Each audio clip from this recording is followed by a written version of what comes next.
Hello everyone and welcome to my YouTube channel. My name is Wafa. These videos are 100% inspired by Bailey Sarian and Daniela Kirsty. I have been doing makeup ever since I was 4 years old all the way up until now. And I always was obsessed with makeup. But when I discovered about the serial killer documentaries and I was very intrigued by them. So in case you're interested in the similar topics and you are somebody who is also a makeup and skincare enthusiast like I am, please keep watching these videos.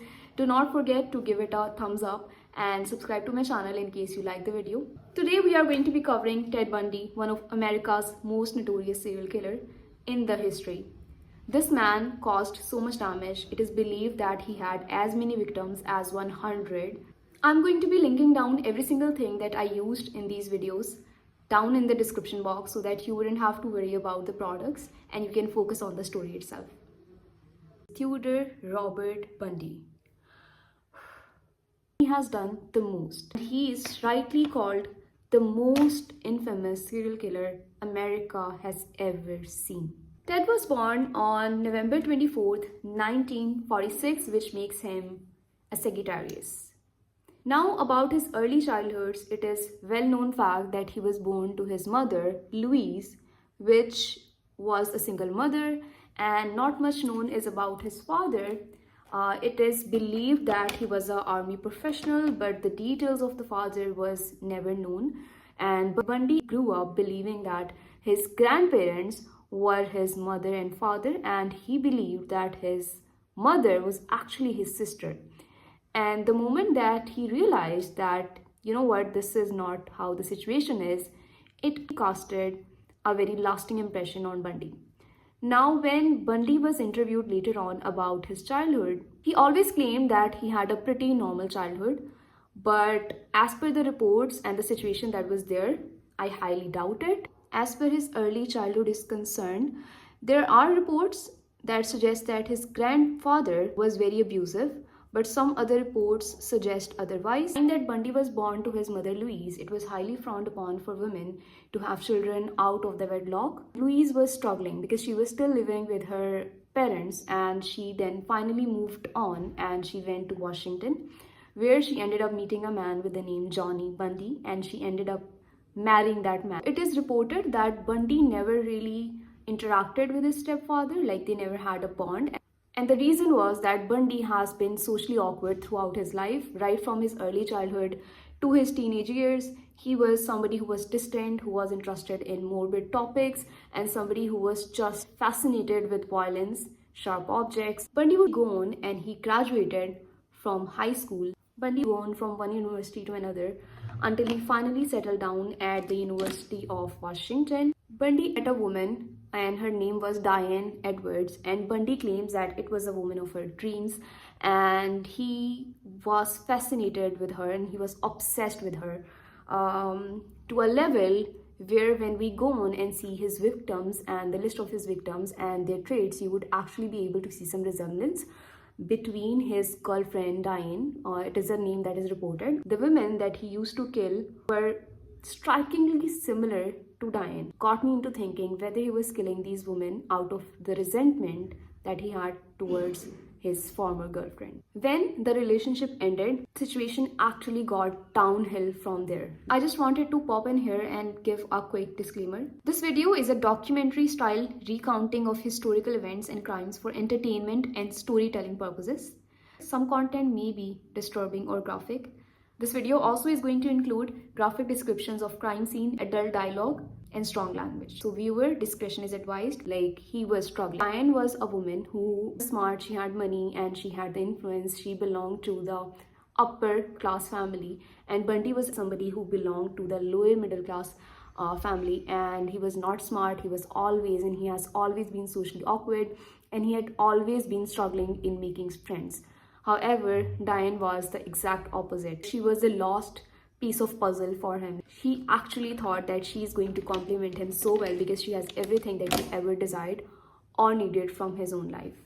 In 1969, Bundy finally returned back to Washington, where he started a very long relationship with a woman named Elizabeth. Elizabeth was a single mother. Bundy was described as somebody who was extremely compassionate towards her child. Throughout the course of his relationship, Elizabeth claims that she could never identify any red flag. Like, he was a perfect man that she could ever think of, and he was a perfect father for her child as well. But Bundy was living a double life, and by the looks of it, he was a perfect father. He was studying psychology, he was super smart, and he was doing everything that was expected out of him from the relationship as well as from his studies. So it is not exactly known what caused Bundy and what triggered this killing spree that he went on. But I think all of us can agree on the fact that his girlfriend leaving him casted a very lasting impression on him, and this is exactly what he triggered this when he met Elizabeth. But still, it was something that was triggering him, and he just went on a killing rampage. It is not known as to exactly when he started killing these women. As per Bundy, he gives different timelines. One of the timeline that he gave was that he started killing in 1969. But there is actually a lot of information publicly available about this topic, so I'm not going to be over complicating the topic. So I will only discuss the well-known facts and the killings that he has most definitely done. In January of 1974, Bundy came across the apartment of Karen Sparks. So he entered this basement apartment. He bludgeoned her with a metal rod, and then he also assaulted her. Now, luckily, this woman, Karen, she survived the attack. Very rare for Bundy's victims. Mostly, he always used to kill his victims completely so that they cannot give an account of who this person is and what he looks like. Karen was sadly left with permanent brain damage. She was never like how she was before, but we are happy that she survived the attack. The next woman that he attacked was named Linda, and he attacked her in February of 1974, and just like before, he entered her apartment and he bludgeoned on her. He attacked her very violently, and this time he ended up killing her sadly. He also admitted to driving her away from her home, which is different from what he did the last time, which means that he is so versatile. He can kill one person in one way and then he can kill another person in another way. And this is so disturbing. Normally when serial killers kill, they already have an MO, which Bundy definitely had later on down the line. But at this point, when he's committing his first known murders, he's already so confident in what he's doing. In March of 1974, Bundy approached a woman. Her name was Donna Manson. He accepted having done this, and he also said that he burnt her skull after killing her, which is so sad. Bundy's MO was definitely to approach the women that were very young, had long dark hair, and matched his former girlfriend. He used to approach these women and ask them for help. Sometimes he would claim that he needed help with his books, or sometimes he would claim that he needed help because he's injured, and these women, they got murdered because of the fact that they were trying to simply help a person. In April of 1974, Bundy approached a woman. Her name was Suzanne Elaine, and he asked her, can she accompany her carrying his books to his car? Sadly, this was the last time that Suzanne was ever seen. As soon as they got to his car, it is reported that he attacked her, assaulted her, and then murdered her.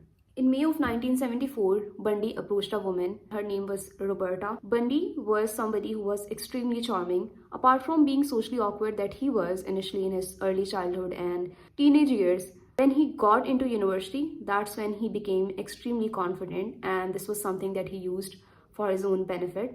And he asked Roberta whether she would accompany him to the bar, and sadly, this was the last time that she was also seen. He claimed that he tied her, gagged her, and then drove her to Washington before he assaulted her, and then later on ended up killing her as well. June of 1974, Bundy approached a woman, and her name was Brenda, and he was wearing a sling on his arm, and he again told her that he's injured and he needed help, and she agreed on helping him. This time again, Bundy changed the way he used to kill these people. Actually took her to his apartment this time, and they had the consensual and then after that he killed her while she was sleeping. In June of 1974, Bundy killed Jorgen Hawkins.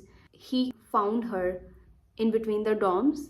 He knocked her unconscious, and then again he assaulted her and later on killed her. In July of 1974, Bundy met a woman. Her name was Janice. He again told her that he needed help with some things and she agreed on helping him. Now this time it was not night, it was broad daylight. He was becoming so confident in what he was doing that he ended up doing the same exact thing to her, but this time when there was a possibility that anybody else could be watching him. After that, Bundy moved to Idaho, Utah in 1974 and he carried out the rest of the murders there. In September of 1974, he picked up a hitchhiker. The exact identity of this hitchhiker is not known. He pretended that he could help her and then later on he ended up murdering her. In October 1974, Bundy met a woman and her name was Nancy. It was a poorly lit road and he had a knife on him and he threatened her to accompany him. This time he was not pretending anymore. This time he was not telling her that he needed help. He actually was getting violent and he told her to simply follow the instructions. Unfortunately, the body of this woman, Nancy, was never recovered. And the only way we can link this murder to Bundy because Bundy confessed to this murder. In October 1974, Bundy killed another woman. Her name was Melissa. She was leaving a pizza parlor, and from here you can see that right from killing one person per month, he is now going from killing multiple people at the same month. And authorities were trying to figure out what was going on in Washington, but now this person had moved to Idaho, Utah, and he's carrying out the same killing spree here. Bundy confessed to Melissa's murder as well. In October of 1974, Bundy killed another woman. Her name was Laura, and she was leaving a Halloween party, sadly, and Bundy killed her. In November of 1974, Bundy met a woman, Carol, and he actually pretended to be a police officer and he asked her to accompany him, which she sadly did. And he did the same thing to her. He assaulted her. Bundy had another victim in November of 1974. Her name is Deborah. This man, he did so much that there is no way that you can remember the details. This man has been so cold-hearted that he took away a lot of women from this planet. Most of them were very young, had so much ambitions, and Bundy took that away from not only victims themselves but from their families. Bundy admitted that she was alive during the part of the captivity, and he admitted on killing her. Sadly, we could never recover the body of Deborah. The worst part of it is that the families could never have a proper closure because they could not say goodbye to their daughter or sister or friend.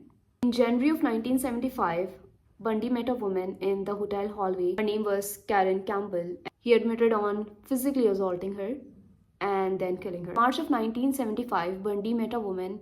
Her name was Julie, and he, again, using his MO and his charm, lured her to accompany him because he said that he needed help with his books, and she agreed. He handcuffed her, assaulted her, and then sadly killed her as well. In April of 1975, Bundy met a woman. Her name was Denise. He killed her in his own car and then dumped the body into the river. And this is the part that I did not want to cover because I'm very sensitive to the topics that relate to children. So this is a disclaimer that in case this is something that can trigger you, then please skip for like 10-15 seconds. Okay, so Bundy in May of 1975 he met a child. Her name was Lynette and she was reportedly 12 years old. He lured her into a hotel room. He sadly essayed her, drowned her into the bathtub, and then murdered her. He dumped her body into Snake River. In June of 1975, Bundy met a woman. Her name was Suzanne. He approached her from the campus. Sadly, we could never recover the body. Finally, police was starting to connect the dots and police was checking its own database. And one thing that was common and constant in all these murders and killings is that reportedly it was a dark-haired man and the name of the man was reportedly Ted. This man, he's so confident, he's so narcissist that he's using his own name that he goes by to do all of it. When police was running the name on their database, 26 names appeared and Ted Bundy was one of them. The sad part of this is that Bundy was not arrested because one of his victims survived and they were up identifying the man. No, he was arrested because of a patrol violence, like he was showing strange behavior and police cars stopped him. It was in August 16, 1975 when Bundy was arrested. In his Volkswagen Beetle, police found multiple disturbing things. He had ski mask, he had ropes, he had handcuffs on him, he had an eye spray. This time, he outsmarted the police, sadly, and he told the police that it was an innocent mistake, and he ended up convincing the police officer to let him go free of charge. Ted Bundy was finally arrested in Florida in 1978 because the first time they had an actual eyewitness, forensic bite mark evidence, and physical evidence that tied him to the murders. In Pensacola, Florida, he was driving a stolen Volkswagen. Officer David Lee was the one who was dealing with him, and Bundy actually made a run for it. Like, come on. He even fired 2 shots to scare the officer off, but Officer Lee finally tackled him down. He also tried to overpower the police officer, and he tried to grab his own gun to again fire some shots. There was a struggle that was going on the ground, and Officer Lee, he ended up overpowering him and he ended up catching him. Officer Lee found on him multiple credit cards and multiple stolen items that belonged to the victims. Officers were now connecting the dots, and they finally had strong evidence suggested that Bundy was responsible for these killings. Police linked Bundy to the murders of Lisa and Margaret because of the following reasons. Because there were actual eyewitnesses who saw Bundy, a man who matches the description, and a man who matches Bundy perfectly near the house. Now this part is very important because Bundy, he also bit Lisa during the attack, and police were able to match the teeth of Bundy to the bite marks that there were on Lisa's body. This is so unfortunate that we are talking about these women one after another. These were actual people and their lives were taken away from them so soon. They were all super young, and some were even children, by this narcissist simply because some girl rejected him. In case of Kimberly, the 12-year-old girl, an eyewitness saw him taking Kimberly to that hotel in which he reportedly killed her. In 1976, Bundy was convicted of 1 to 5 years in Utah. This was shortly after Colorado charged him with murder. This man was such a big narcissist that he even went on and he represented himself in the court, and we all know that this never goes well for the suspects. But this man was so arrogant and he thought that he could outsmart the authorities once again. But this did not go so well for him, because God knows what an attorney could have done. He was in Aspen, Colorado, where he was preparing for his trial, and he had access to all these books and research materials to represent himself in the court. But this was not the right decision for the police to take, because he ended up jumping from the second-story building of this courthouse and from its window, of course. And this time, police had been trying to find him for 6 days. Bundy was injured this time for real because he jumped from the second-story building, and he was severely dehydrated and he was hungry as well. And he was driving a stolen car once again, and this time police arrested him because he was erratically driving. Once again, this man isn't learning from his mistakes, is he? In December of 1977, Bundy was under arrest and he was in jail. This time he lost 35 pounds altogether, and he went up through ceiling crawl spaces. From where he got into a jailer's apartment, he fled to Chicago, and then he traveled south, and he finally went to Florida. And you won't believe this. The escape, it got unnoticed for the whole 17 hours. Because of this negligence, Bundy had another area that he could hit before getting finally arrested and convicted, and that area was Florida. On January 15th, 1978, Bundy entered the home of Margaret Bauman and Lisa Loue. He severely injured Kathy Cleaner and Karen Chandler. On February of 1978, again there was a 10-year-old and her name was Kimberly. He attacked and killed her as well, and there were again bite marks on her skin. In February 15th, 1978, Bundy actually stole a car and he was again arrested. This man and the cars never had a good relationship. Upon arrest, Bundy said, quote, "I wish you had killed me." Murders of Margaret and Lisa were called Chi Omega house murders. And in 1979, Bundy went on a trial for these murders. Bundy was so arrogant that he represented himself this time, and he actually refused a plea deal that could have saved his life.